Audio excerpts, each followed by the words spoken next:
صلی اللہ علیہ وسلم نے بھی فرمایا کہ ہر ایک شخص کو چاہے کو دن میں 3 تسبیح کرے۔ نمبر 1 تیسرے کلمے کی تسبیح کرے، نمبر 2 مجھ پر درودوں کی ایک تسبیح بھیجا کرے، اور نمبر 3 استغفار کی تسبیح ایک بار پڑھا کرے۔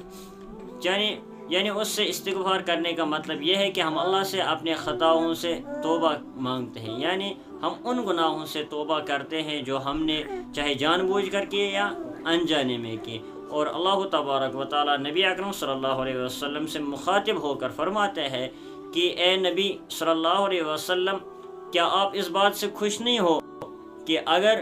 آپ کی امت میں سے جو کوئی بھی شخص آپ پر ایک بار درود بھیجے تو میں اس پر 10 رحمتیں بھیجوں گا، اور اگر کوئی بھی انسان ایک بار آپ پر سلام بھیجے تو